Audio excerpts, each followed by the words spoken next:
আসসালামু আলাইকুম ওয়া রাহমাতুল্লাহি ওয়া বারাকাতুহু। আজকে পবিত্র রমজান মাসে নবী পাকের মোহাব্বতের গজল। নবী কত কষ্ট করে ইসলাম ধর্ম প্রচার করেছে, তাই লিখছেন, হাজার ব্যথা বেদনার পরে ফিরে আসনি তুমি আপন ঘরে, দিনের আলো তুমি ছড়িয়ে দিতে চলে গেলে মদিনায় মক্কা ছেড়ে। হাজারো ব্যথা বেদনার পরে ফিরে আসনি তুমি আপন ঘরে,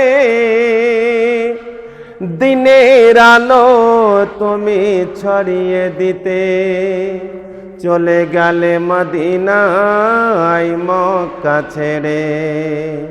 হে রাসূল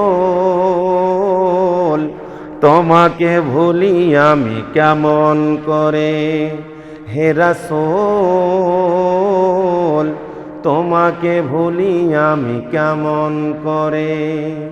হাজারো ব্যথা বেদনার পরে ফিরে আসনি তুমি আপন ঘরে, দিনের আলো তুমি ছড়িয়ে দিতে চলে গেলে মদিনায় মক্কা ছেড়ে।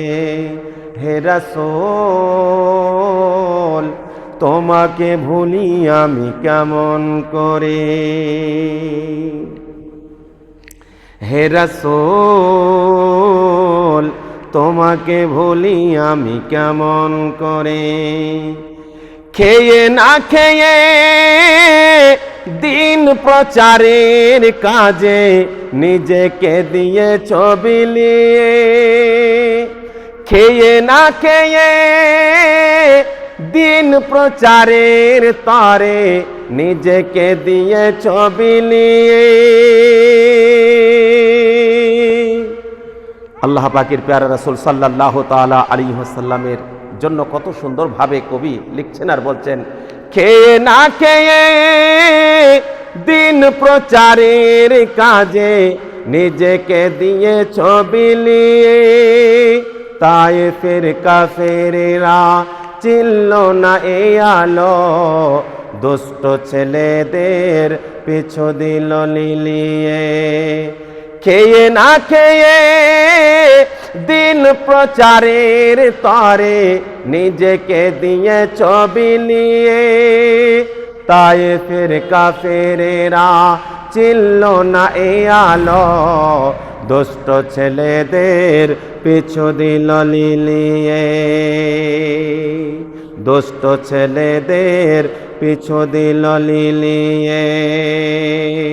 পাথরের আঘাতে ক্ষত বিক্ষত হয়ে, পাথরের আঘাতে ক্ষত বিক্ষত হয়ে সারা শরীর দিয়ে রক্ত ঝরে।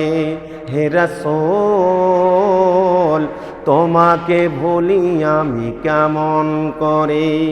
হাজারো ব্যথা বেদনার পরে ফিরে আসনি তুমি আপন ঘরে।